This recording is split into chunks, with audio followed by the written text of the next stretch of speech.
Hello and welcome to my channel. So I wanted to come out with my opinion about the latest episodes of Love is Blind right after the episodes dropped last Friday. I woke up early in the morning to watch them. I was up taking notes on my notes app because I wanted to make sure that I gave my opinion right away before people went into the weekend. And something told me to stop because every single time new episodes from this season are released, new information is released to the world. And it doesn't come from Netflix itself. It comes from cast members who are not being quiet. It's as if an NDA does not exist for them. It comes from other social media outlets. It comes from social media itself. The Social Media Bureau of Investigations is nothing to play with. And it comes from actual reputable news organizations. This is the season that I think, and Vulture Magazine actually did an article about this, but this is the season the Love is Blind experiment finally just broke. We know for a fact now, there is no denying it, that love is not blind. Love is not blind to how you look when somebody sees you. There's got to be physical attraction there. So when everybody says, oh, looks don't matter, they might not be attracted to everybody, but they have to be attracted to you. We know that love is not blind when it comes to finances, okay? And we know that love is not blind when it comes to familial relations and how people respond to the person you're interested in your family. We also know love is not blind when it comes to age. There are real differences and discrepancies based on age. And I would say more when the woman is older versus when the man is older. But we'll get to all of that. I definitely was proud of myself for waiting when, as the weekend went on, more and more information came out about this cast. And just to go down the list of things that have come out about them since the show has come on Netflix about 2-3 weeks ago. First of all, we have the fact that Uche and Lydia didn't date for no 3 weeks. It wasn't just no casual, just run in. But Uche and Lydia were actually involved on and off for about 2 years. I again say that the producers of this show must do time. Here's the thing. Too many people have come out and said that Love is Blind approached them directly to be on the show. So the casting producers, I just feel like how did this slip by you? How did it slip by you? Either Lydia is a Category 5 manipulator and, persuader, or they saw this coming from the beginning and let it happen and just let it play out. I really am not buying the whole excuse of, oh, we didn't know, and when we found out, they came to us and they told us that there's no way. There's no way. And I mean, of course there's a way, but it's just really unfortunate, especially with them having the long history that they did. And we know they had a longer history because Aaliyah came out and got the chance to tell her full experience when she popped on Lauren and Cameron's YouTube channel late Saturday afternoon, Saturday night. And Lauren and Cameron, if you're familiar with the Love is Blind franchise, you know that they're a successful couple that came from season 1. They're one of the few long-term success stories from this experiment. So they brought Aaliyah on and let Aaliyah tell her story. I don't think we needed that. I think we all know she got screwed in this situation. Like, whether or not she was doing a lot of crying, whether or not she, was probably putting her trust in Lydia too soon and trying to build that relationship up too soon. Whatever happened there, just from the fact that she connected with somebody who'd already dated someone in the pod. Like, I think for me in general, I was like, she's innocent. Whatever she did or didn't do after that, she's innocent. She made the right decision to go home. She made the right decision to get herself out of that mess. The only thing I didn't agree with was meeting up with Uche afterwards and having him yell at her in that restaurant. But according to him and her, even after that meeting, they decided to try and date away from the show, which I think it was nice that Lauren and Cameron gave her the opportunity to tell her story because I talked about it earlier in the year, but social media works like an ecosystem. And when people see you in a position of vulnerability, or they see that you were down, or they see that you were made to look ridiculous, that's often the box that they keep you in. And so it's important for someone who has a better reputation, who has a better story, who's familiar with where you've been, to bring you on and let you speak. It can do a lot for your reputation. It can do a lot for how social media views you. There's also people calling for Lauren and Cameron to be the hosts of the reunion. I do think we need new hosts this reunion because of how ridiculous this show has been. I also want to say one more thing about Aaliyah. I love the fact that when the real world finally caught up with her experience, because according to her, this show filmed around when season 4 was filming, like they were filming at the same time. when the real world finally caught up with her, you know, we're viewing her in this low place. You know, she's crying. She's been turned away. She's had this traumatic thing. She's had to leave. Well, when you see her now, though, she's loved. She's with someone. She's in a good relationship. You know, often people will ask me, they'll say, you know, why don't you do personal content anymore? Why don't you talk about your life? I think when you haven't had that Aaliyah moment, it just doesn't make any sense to continue presenting the same narrative to strangers on the internet. It really doesn't. Because people will take you, they'll put you in that box. They'll say, oh, well, you know, this poor thing over here, this is who she is. It's unfortunate when you don't have something to show them, like, hey, no, I've got this reality. And so just for me personally, I was like, unless I can present the internet with a new narrative, I'm shutting the hell up when it comes to my personal life. It's very dangerous to have a messy personal life and bring it online. And it's dangerous because social media will not rest until they have exposed every single thing about your mess, which brings me to Izzy and Stacey. First of all, we know once Stacey got into the real world and she started talking to Izzy about money, Stacey got money, okay? She got deep pockets. She's got a lot of jobs. She has 2 businesses that she runs independently. A makeup artist job, which social media does not like that because people don't like her eyebrows. And she also has a closet organizing job. She also is a Pilates instructor, as we saw in episode 8. And she's an operations manager for an oil company. So Stacey does really well for herself. Izzy cannot match up to that. And as social media dug deeper into what was going on and what Izzy really was about, there were people that came out and said, oh yeah, he lived in my apartment. He tried to get out of his lease.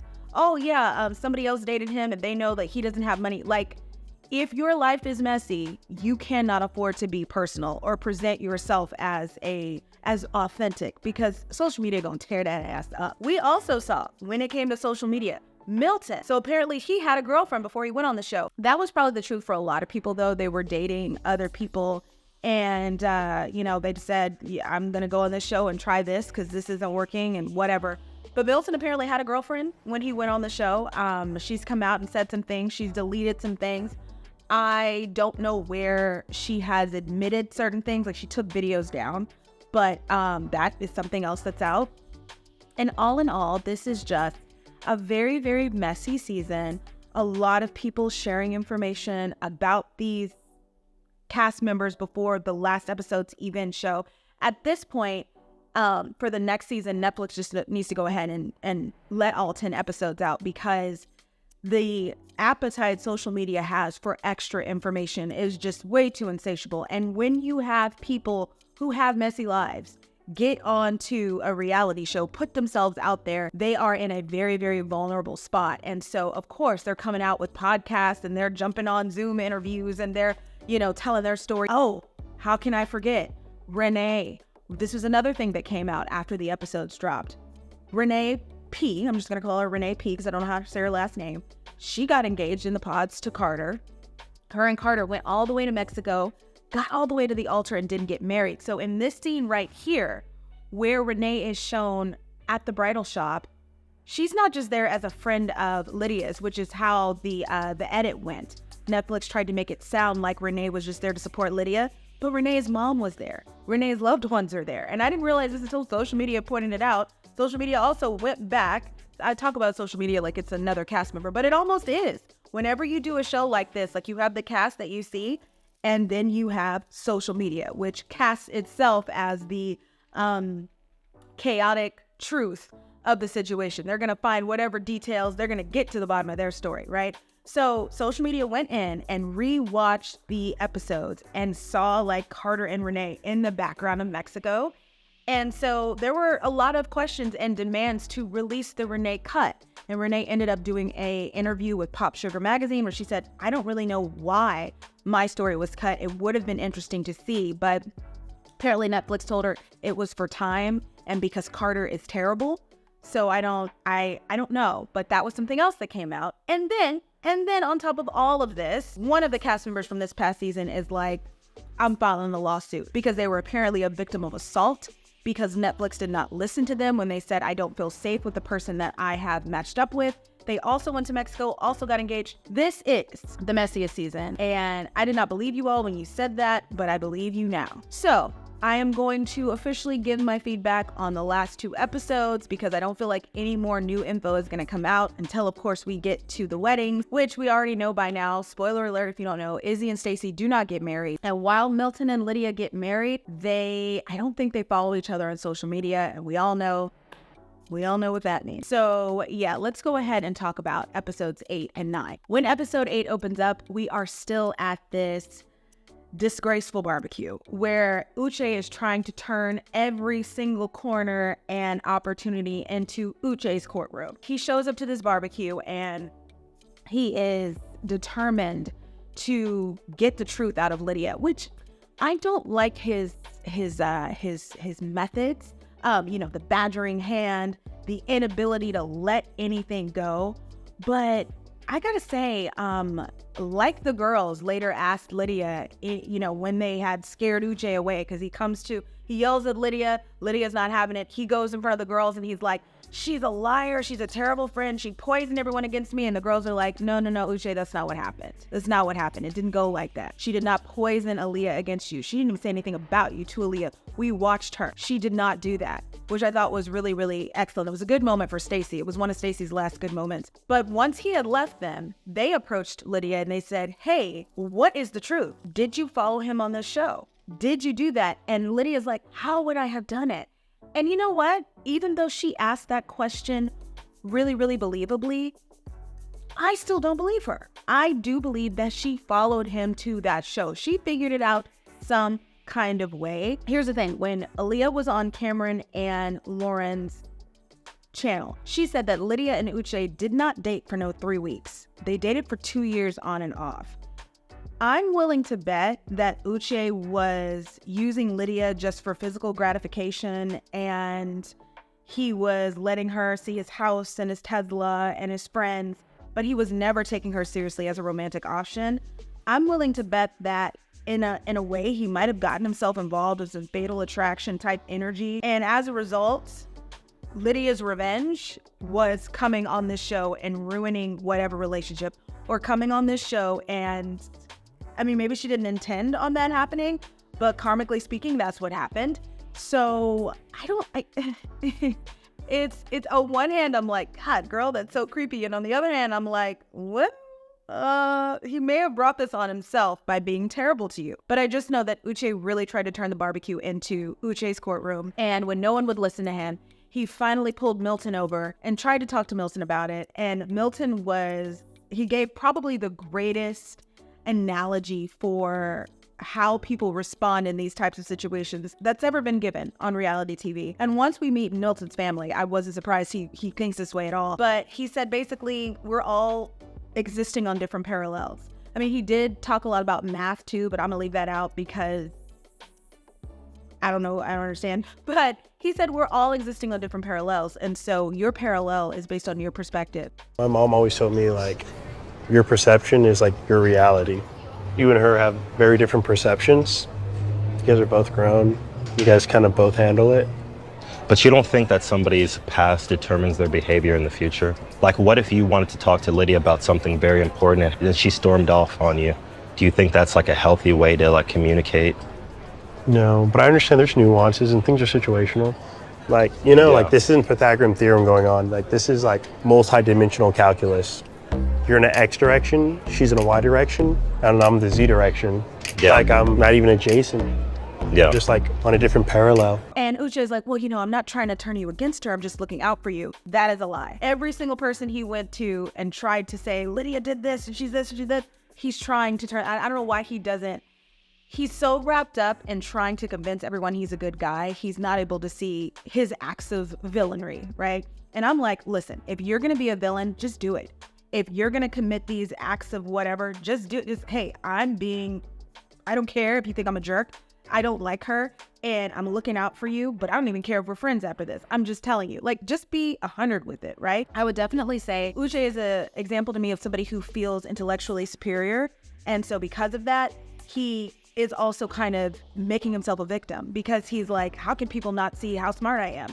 How can they not see how right I am? I'm gonna keep chasing people around until somebody sees where I'm coming from. And it's really annoying and it's really scary. And I was happy that this is the last moment we see of him on the whole series. I was happy. Unless he shows up at the wedding like Marshall did with Brett. I don't think him and Milton are that close. By the way, Milton and Lydia do get married. I already said that earlier. Let's talk about the mean girl of the season. We thought it might be Johnny. And I say we, but I don't really care. But social media is wrapped up in this concept of mean girls and girls and this and that.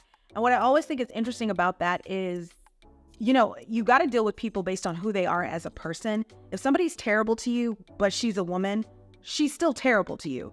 You don't have to support her. You don't have to be on her side. But social media, a lot of the times, are looking for the girl to root for, who's mean, who's against girls, who's not here for the girls. And initially, people thought it was Johnny. So Johnny has tons of hate threads about her right now, all over Reddit. People just ripping her apart because not only did she talk badly about Stacey and Izzy once they finally got together, but of course she changed her mind. Which is also what Zach did in the season before, but people tend to hate women a lot more for their mistakes than they do men. So Johnny was really getting it handed to her until this episode, when we got to see that Stacey is actually kind of a bully. In the previous episode, she was serving us calm, cool, I'm gonna keep it together, whatever. But in this episode, it was head cheerleader from a 1980s movie, and she was a bully. The way that she started yelling at Johnny about fixing her face. What? Why are you even talking to her? Like, you have your man. What is wrong with you? The way that she went over and helped Izzy. So Izzy, we already know, is a mean girl. Izzy, we already know, was obsessed with turning everyone against Johnny. He is a baby. He's a princess baby, and he was obsessed with everybody being on his side when it came to Johnny. And for him to go to Chris and to say, you really should get away from her because, she told me this, she told you that. Who cares? Again, we're in the pods. People are throwing their love at a wall. They don't know what the other person is going to say. They're trying to win a game. Like, dude, if you're happy in your relationship, just be happy in your relationship. I personally I had a side eye going for Chris and for Milton. If you're with this woman and you care about her, you don't have to listen to what this person says. Why are you still here? Why are you listening to them? But Chris sat there, Milton sat there, and they listened to these people come over and tear their women apart. And when Stacey showed up and was like, you're a horrible person, you're this, you're that, I'm thinking, what did Johnny do to deserve this? What did she do? And the answer was nothing. You just have two people who feel superior to somebody for whatever reason and feel like it's their place to be able to rip that person apart. And it's not. And later on, when they're at the house, before Stacey makes Izzy go cry in a utility closet because she's like, I'm also not impressed with you, so forget Johnny. But before that moment, Izzy tells her, it really turned me on when you were tearing into her. And people on social media were like, ew, gross, why would he say that? And I was rolling my eyes because I'm thinking, we do the same thing. When we see somebody's behavior that we don't like, we get excited, we follow, we like, we comment. When somebody else who is brave enough to have an opinion and puts himself on camera, whether it's a TikTok video, whether it's a YouTube video, whatever, and they tear that person's behavior down, we're like, yeah. We cheer and we yell and we like those videos and we like those comments. There's every video I've ever done about Love is Blind, somebody's like, oh, you didn't go hard enough on this person or this person.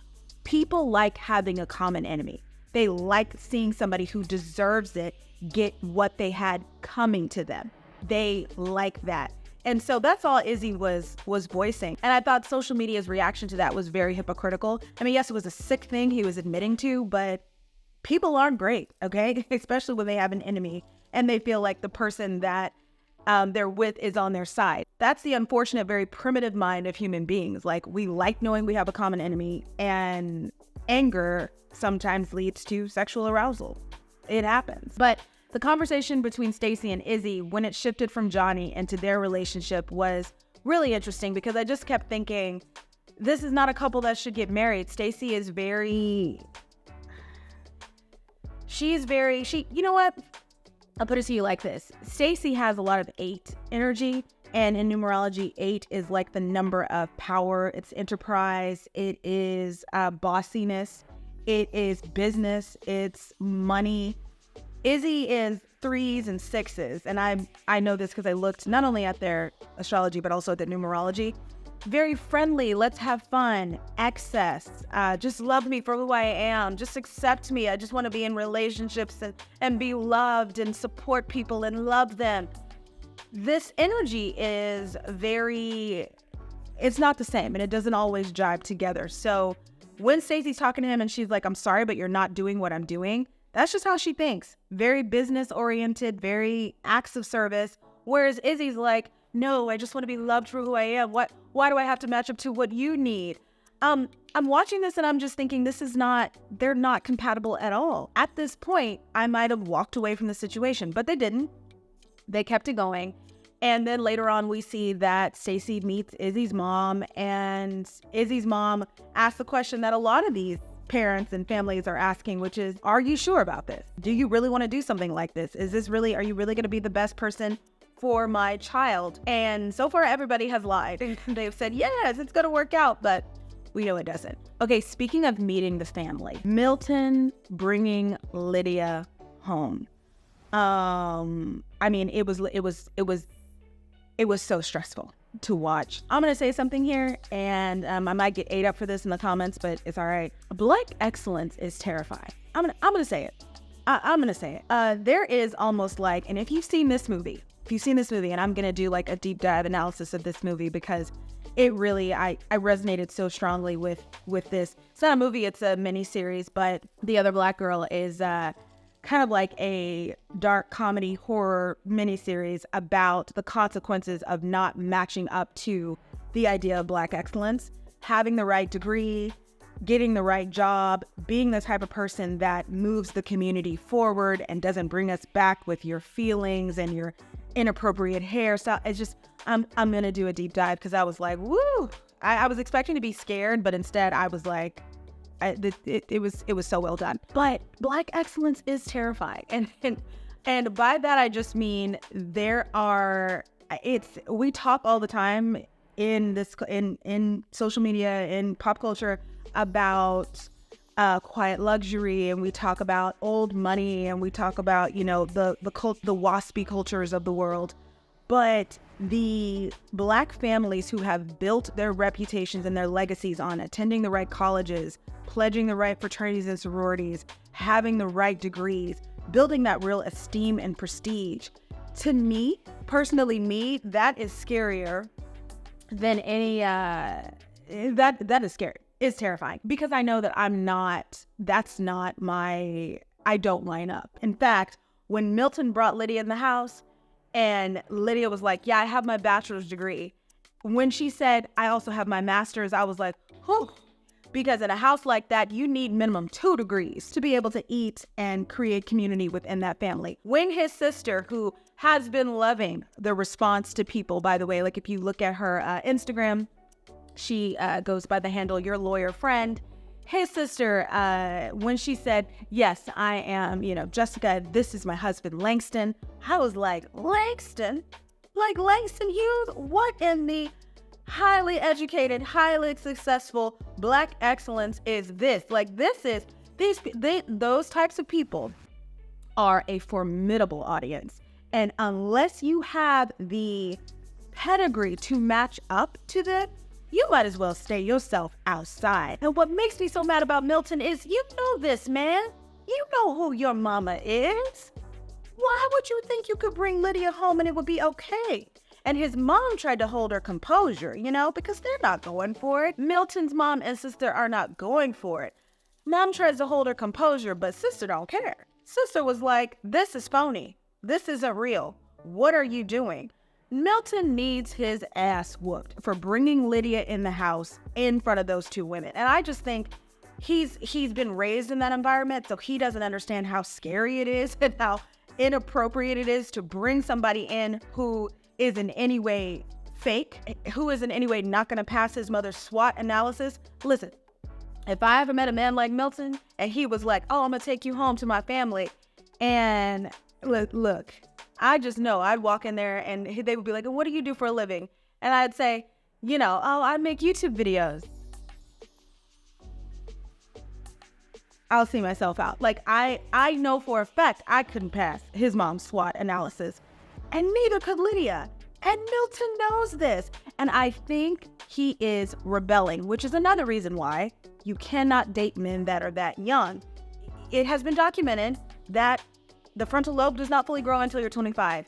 And I heard somewhere that for men, it's not until they're 28. I don't think it's that late, but you can't do that. And Lydia being outside the culture, which I'm going to get to that. But Lydia being outside the culture, coming in and thinking, oh, it'll be enough just to say I love your son. Please. It'll be enough. Please. They know him. They know what they raised him to do. They know the type of woman they raised him to probably pick out. And they know it's not you, girl. And Milton knows it's not you.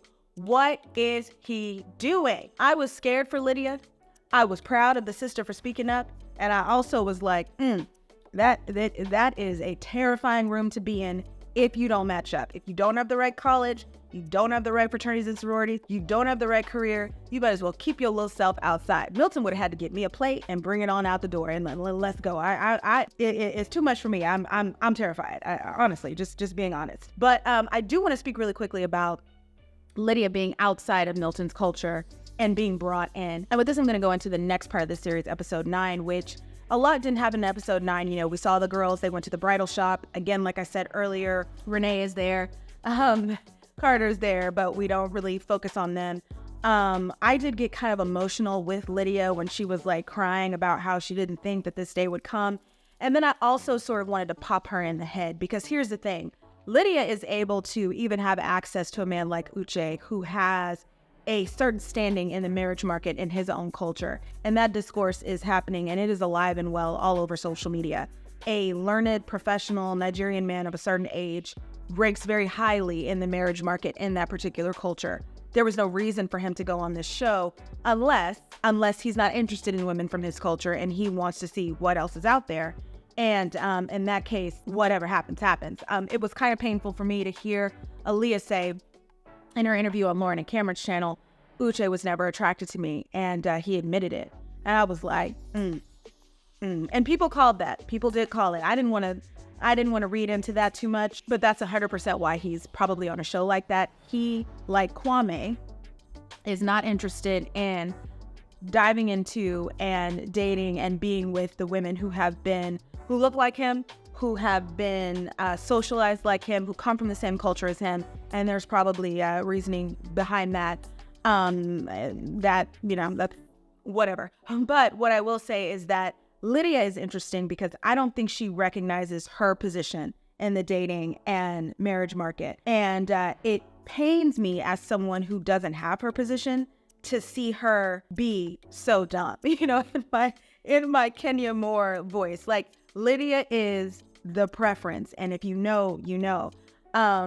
The way that she can just roll into the house of this very prestigious Black family without having necessarily the same pedigree or matching up to the standards that she needs to match up to be in that house. She's able to get away with that because she's the preference. The way she had access to Uche, like I said earlier, she has access to a man like that because she is the preference.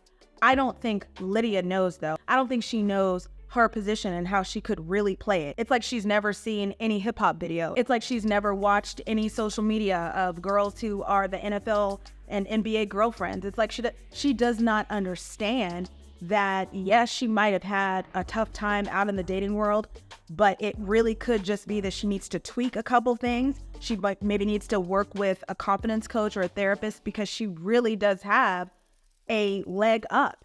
And again, if you know, you know. I'm not going to sit here and break everything down, but what I will say is that when I see her, a 30-year-old woman, she's still very young, crying and breaking down in a bridal store, I'm just like, what have you allowed yourself to experience?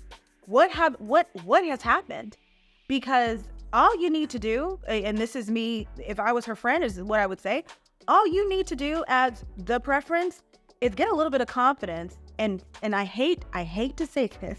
I hate to say this, but you really are in the position to just pick better men. Everybody's not. I hate that. I hate when people say that because everybody's not in that position. But when you are superficially seen as being a better choice, well, then you might be able to choose better. And I'm sorry, but picking someone who's 6 years younger than you, who you really don't have anything in common with. Like every time they get into an argument about her emotion versus his logical feelings, I'm just like, you people are not compatible. Whenever he complains about her telling him to clean up, y'all aren't compatible. But there's a lot of men out there who would love to be bossed around by Lydia. There's a lot of men out there who would love, who would pull an Izzy and, oh, it turns me on when you get so feisty and spicy.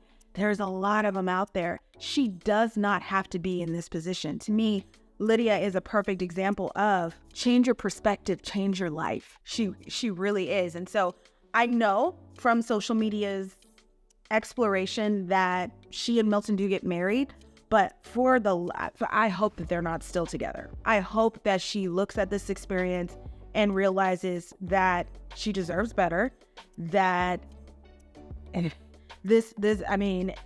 use the power of the preference to get yourself into a better situation. That's what I say. When she was describing coming to Houston in 2020 with nothing and meeting Uche and getting, access to his nice things and to his social group and et cetera, a man just isn't going to do that for any woman. That's an incredibly transactional relationship. And normally they do that for women when they want a specific type of woman on their shoulder. They want, listen, I'm not going to break all that down right now. There's no time. Actually, I will break everything down. I've got time. So just really quickly, because I don't want it to come off as if I'm invalidating her concerns and her experiences at all, but I'll just say this. Every market has its preference, has what the audience in that particular market wants to see, the consumer in that market wants to see, the job market, the entertainment market, the social media market. In the dating market, the audience's preference or the consumer's preference can vary, but time will show that certain looks are preferred by certain groups. Lydia has a look that is very preferable in the dating market, specifically in urban groups, aka Black men like women who look like her. Even though she may not share their culture or their experiences, she is allowed to, quote unquote, skip the line because she's the one they want on their arm. Oftentimes, being the physical preference can mean that one is more susceptible to superficiality. People are just maybe trying to date you because, like I said before, you're the look that they want. But it also can mean that one is more attractive to those who view having a partner that meets their physical standards to be the most important. And for men, that is often the case. So by default, someone who is the physical preference will get opportunities and access to potential partners that another person might not get, another woman might not get specifically. When I say Lydia maybe needs to pick better men, it's because I know the market she's valuable in. And as the physical preference, if she's having a hard time, it might be time to do some introspection. Now, she is dating heterosexual men, which can be a circus all on its own. But it's like holding a tryout. Everyone who shows up won't be able to play on the team. And the more desirable you are, the more likely it is that lots of people will want to show up. She says in the bridal store episode, I learned my lessons and this is my reward. But I don't think she has learned her lessons. And I don't think Milton is her reward. But her reward is definitely out there. And due to her position as someone who is the physical preference for a particular consumer, her reward could be great if she can get it together. But all I will say is that Lydia doesn't have to be in this situation. Neither does Stacey. Now, if I hear one more argument on social media about the difference between how blondes are treated versus brunettes, I promise I'm gonna delete all my accounts. Because according to social media, the blonde brunette debate is the same as like the dark skin, light skin debate. That's what I've heard. So I'm looking at Stacey, I'm like, girl, why are you here? And the only thing I can gain from that is perhaps there was more to it than just finding love. Perhaps it was also about, maybe she thought she would get the word out about her different businesses. Maybe Lydia was just tired. I don't know, but with all of the women that are on this season, I just question why they were there in the first place. This is definitely a messy, messy season. And I'm looking forward to the wedding episodes because I know they'll be dramatic. But at the same time, at this point, I'm like, Netflix, what is the point? For season 6, if there is a season 6, drop everything at once because this experiment is broken. Love is not blind. Love is goofy and love is broke. And love needs to find another way because this ain't it. If you watched the 2 episodes, please let me know what your thoughts are in the comment section below. And as always, thank you for watching.